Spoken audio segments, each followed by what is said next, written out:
오늘 진짜 모시기 어려운 분을 제가 특별히 모셨는데 제 친구고 제가 굉장히 존경하는 교육자인데 안녕하십니까. 해부학적 운동의 김수범입니다. 크로스핏 하시는 분들이 다치는 것과 바디빌딩을 하시는 분 다치는 게 병리학적 병명이 달라요. 크로스핏 하시는 분 대부분 인대 끊어지거나 관절 연골 손상, 중량을 급작스럽게 속도 변화를 준다든가 이게 많거든요.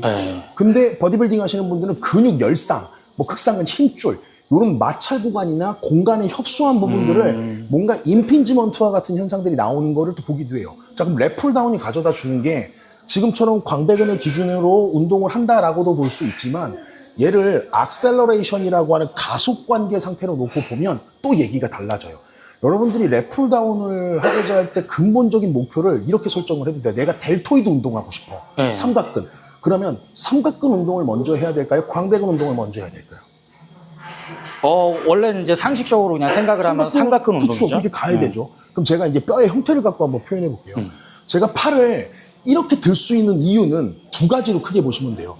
삼각근, 극상근 두 녀석만 얘기할게요. 이 녀석이 근육의 길이가 짧아지면서 이렇게 벌림할 수 있다. 이게 첫 번째. 두 번째는 랩풀다운처럼 힘의 방향이 뭔가 일로 가려는 거를 내가 구심성으로 광배근을 짧게 잡았다가 이렇게 드는 것도 할 수 있어요. 그렇죠. 형태의 결과적인 동작은 똑같아요.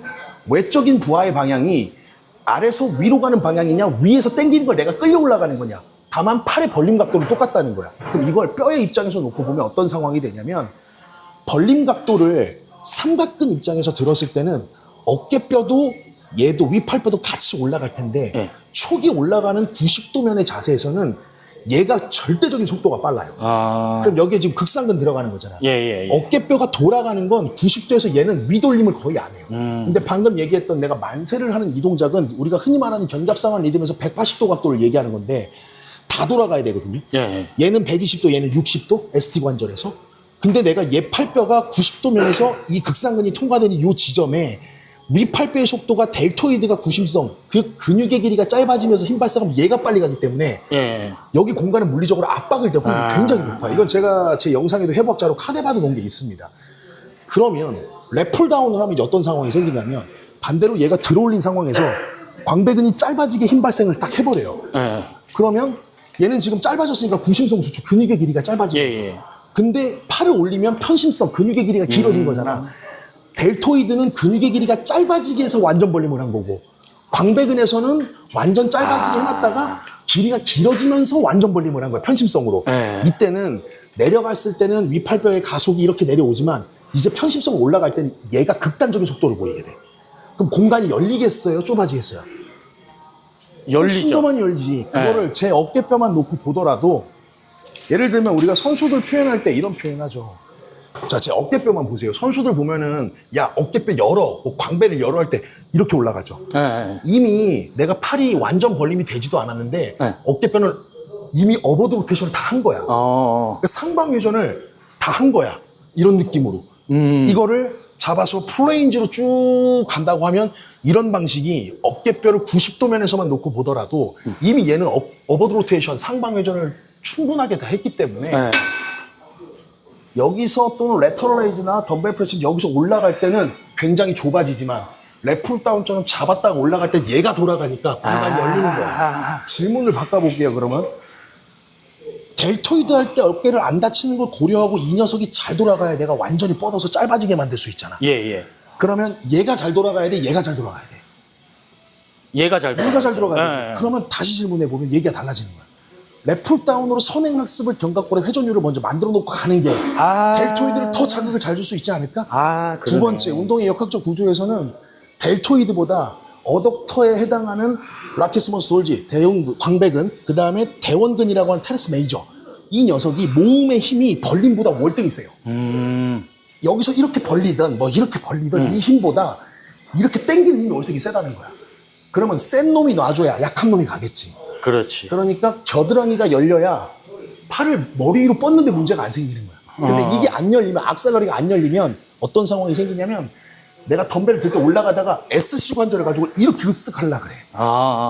그게 그런 병리학적인 문제들이 생기는 거지. 그러니까 꼭 이런 문제가 생긴다라고 표현되는 개념보다 어떤 운동을 끌고 갈 때 델토이드를 잘 주고 싶어? 그럼 전 이런 표현을 써요.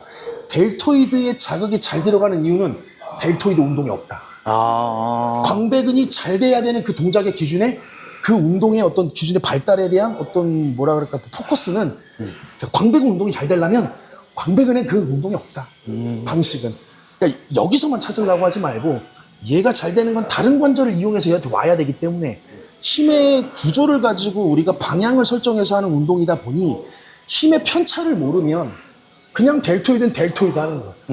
근데 잘 안 되거든. 그러니까 그런 개념들을 갖고 있다라면 삼각근 운동을 할 때 어깨가 불편함을 줄여주는 방식으로 랩풀다운 한두 세트만 워밍업을 해도 얘가 더 잘 돌아가게 될 거지. 덜 다칠 확률이 높아지는 거지. 이렇게 하면 절대 안 다쳐. 그런 게 어디 있어. 없겠죠. 다만 확률을 긍정적인 방향으로 우리가 끌고 가는 게 지도자고 또는 고객들도 안 다치고 하는 게 목표가 될 거야. 그렇죠. 몸이 좋아졌는데 팔 못 들고 이러면 의미가 없잖아. 그러니까 그런 개념을 하나 놓고 봐도 랩풀다운의 관점을 조금 우회해서 어깨 입장만 놓고 봐도 이렇게 좋아질 수 있으니 이런 부분들 좀 고려하고 운동을 하면 좀 더 낫지 않냐? 라는 얘기를 드리고 싶은 겁니다. 실제 제 고객 중에 이제 칼시피케이션, 석회화 건염이 있으신 분들이 팔 벌림 잘 못하거든요. 네. 왜냐면 칼시피케이션 여기에 석회, 칼슘 같은 덩어리들이 막 있다 보니까 네. 이물질 때문에 염증 반응이 생겨서 팔 때마다 되게 불편해요.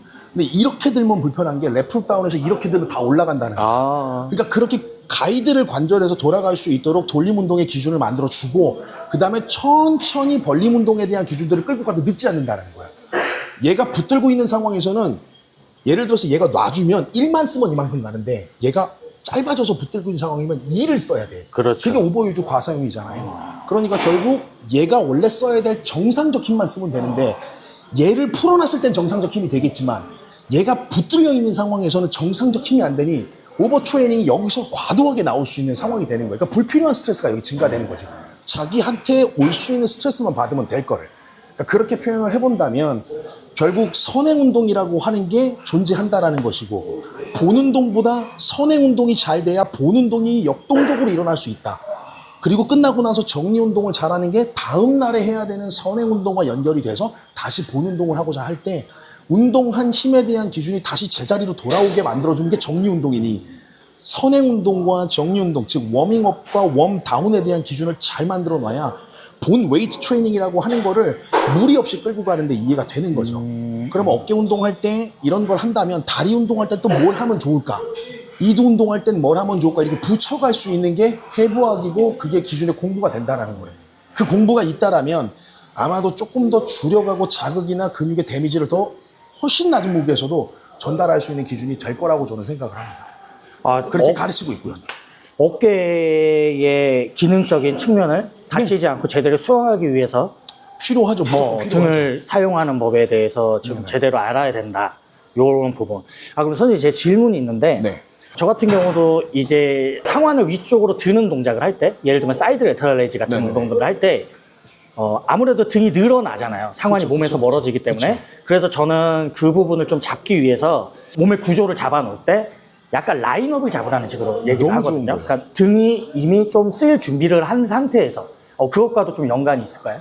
100%인 게 그러니까 라인업이라는 용어가 운동학이라고 하는 키네졸로지를 보면 어깨뼈가 운동학 자체가 어깨를 표현하고자 할 때 숄더 컴플렉스 파트에서 이런 표현을 해요. 내가 팔을 이렇게 들어 올라가는 90도면이 되면 이 공간은 물리적으로 무조건 아까 좁아진다 그랬잖아요. 예. 이게 실제 정상적인 게 노말이 7에서 9mm 정도가 되는데 8, 90도 정도가 되면 이게 2mm 공간으로 좁아져요. 근데 여기 지나가는 공간의 힘줄, 극상근 텐던이 가로면에서 여기서 딱 잘라서 이 높이를 재보면 이게 5mm야. 예. 공간은 2mm인데 5mm의 힘줄이 여기 있다고. 그리고 그 위에 벌사라고 하는 윤활집이 높이를 재보면 앞, 뒤가 좀 다르지만 노멀하게 2에서 3mm예요. 그럼 2.5mm 공간에 이미 7mm짜리 조직이 찡겨 있는 거거든. 근데 윤활집이 있으니까 이거 초반에는 괜찮다고. 근데 이게 계속 반복되는 과정이고 중량이 주어진다 더 불편해질 거잖아. 그때 팔을 완전 벌림을 하는 상황에서는 얘도 60도만큼 돌아가니까 이게 게이지가 나와요. 그렇죠. 그러니까 얘가 찝히지 않고 계속 완전히 180도 벌림할 수 있는 거야. 그러면 팔을 내렸는데 얘를 먼저 60도 돌려놓으면 되지 않아? 그게 라인업이야. 뒤에서 보면 이런 거죠. 이렇게 그렇죠. 잡는 거죠. 예. 예를 들어 내가 이 자세와 이 자세는 벌림이 여기서 끝나지만 얘는 완전 올라가는 거죠. 맞아요. 그러니까 이건 다운워드 로테이션 된 거. 얘는 어버드 로테이션 된 거. 다운워드. 자, 다운워드 로테이션, 어버드 로테이션. 어버드 로테이션, 다운워드 로테이션. 그러니까 이 자세는 견봉님이 찝힐 수밖에 없는 공간이에요. 그렇죠. 근데 얘를 풀어놓으면 이렇게 가는 거죠. 네. 바디빌딩이 그래서 좋은 이점이 있는 게 자신의 불리함에 대한 위치를 어떤 동작을 선행함으로 인해서 그냥 하면은 안 다칠 수도 있지만 아픈 분들, 불편한 분들도 있을 수 있으니 이런 분들이 있었을 때는 말씀하신 바처럼 라인업 자세, 즉 이걸 어깨뼈의 운동 형상으로 얘기하면 어깨뼈를 어버드 로테이션 상방 회전시킨다는 걸 먼저 선행을 잡는 거야. 그게 세라투스 안테리어라고 전거근이 그 수행을 하는 능력인 거고. 그러니까 전거근이 이렇게 당겨주면 얘가 올라가는 과정에 이 공간이 더 많이 열리니 불편함 없이 갈 수 있죠. 그러면 이 각도를 꼭 90도만 해야 돼? 아니요. 팔을 레터럴레이즈가 90도라고 하는 표현을 줄 수 있는 기준은 이 공간이 이렇게 가는 게 힘으로 90도 방향에서 가장 힘을 많이 받기 때문에 그렇게 한 건데 근육은 이게 더 짧을까? 이게 들 때 더 짧을까? 들 때. 들 때 더 짧죠. 자, 그러면 팔을 완전 벌림에 필요한 각도의 어깨뼈가 돌아가는 상방회전이 60도가 이미 다 나온 상태라면 여기 공간은 충분히 확장이 된 거죠. 그러면 90도만 할 필요는 없잖아. 그럼 이런 동작이 되는 거야. 노말 상태에서는 이렇게 올라가면 으쓱해야 될 거를 라인업을 잡아놓게 되면 이런 동작이 나오는 거야. 그렇지. 등에 쓰임을 많이 훨씬 두면. 더 크게 갈 수 있는 거야. 그러니까 몇 도냐가 중요한 게 아니라 누가 선행을 하느냐에 따라서 이것도 다칠 수 있는데 얘를 구심성으로 선제적으로 구심성 신경, 즉 전거근에서 지배하는 롱소라식 너브라고 하는 장흉신경의 구심성 경로를 통해 얘를 근육의 길을 짧아지게 미리 만들면 이미 올라온 상태는 이제는 130도까지 가도 다치지 않는다라는 거예요. 너무 잘 지도하고 계신 거예요. 그게 사실은 팩트죠. 부상의 원인에 대해서 생각을 하다 보니까 이렇게 티칭을 하고 있었는데 선생님이 정리를 해주시니까 더 확신이 생기는 것 같습니다. 그러니까 좀 이런 것 같아요. 그러니까 어쩌면 운동이라는 게 다 단점을 갖고 있어요. 장점도 물론 갖고 있어요. 장점은 그대로 하면 되는데 단점은 어떤 걸로 보완해야 되는지를 찾아주는 게 지도자거든요. 그리고 그거를 열심히 배우는 게 PT 고객들인 거고. 예. 그러면 지도자가 해야 되는 건 이 운동은 여기가 좋아집니다 보다는 그건 하면 그렇게 좋아질 수 있으니 그건 냅두고 이 운동을 했었을 때 내 고객의 상태를 비교하고 이 운동과 비교를 했었을 때 이런 부분이 단점이 될 수 있는 어떤 걸 보완할지를 찾아주는 거예요. 그렇죠. 그런 요소가 이렇게 하면 불편해질 수 있는 걸 라인업 자세를 조금만 연습하셔도 충분히 가능합니다. 뭐 예를 들면 여기다 수건 겨드랑이 껴놓고 이렇게 당기는 연습하시면 돼요. 뭐 어렵진 않아요. 그런 부분들을 연습시킨다면 고객이 이렇게 했었을 때 나중에 가서 몇 년이 지났을 때 불편할 수 있는 요소를 이 불리함을 유리함으로 만들어줬으니 나는 운동을 하는 과정에서도 좀 더 덜 다칠 수 있는 확률이 높아지는 거죠. 그런 기준을 만들어가는 게 안 다친다를 떠나서 덜 다칠 수 있는 가능성을 증가시켜주는 게 지도자고 그러기 위해서 고객이 돈을 낸 거니 거기에 좀 더 공부를 많이 해야 되는 게 맞지 않나라는 거. 당연하죠. 결국 뭐 그런 부분인 것 같아요. 그 맥락에서는 선생님께서 얘기하신 게 사실은 답이 될 수 있는 부분인 거죠. 충분히 이거는 임상 논문이나 문헌이나 자료들이 너무 많이 나와 있기 때문에 사실 이건 뭐 불변이라고 저는 생각을 합니다. 맞습니다. 그렇게 보시면 좋을 것 같아요. 김선 선생님 오늘도 나와주셔서 너무 좋은 거 알려주셨고 정말로 주옥 같은 강좌 너무 감사합니다. 마지막 인사 부탁드립니다. 뭐 다음에 기회가 되면 또 나와서 선생님하고도 같이 뭐 운동도 하고 재밌는 얘기도 많이 하고 또 제가 좋아하는 친구기도 해서 많은 얘기들 하면서 도움이 될 수 있는 부분들 채널에서 같이 홍보도 하고 영상 올려드리도록 하겠습니다. 감사합니다. 10번 보고 20번 보십시오. 회원님들 운동하실 때 도움 많이 될 겁니다. 감사합니다. 고맙습니다.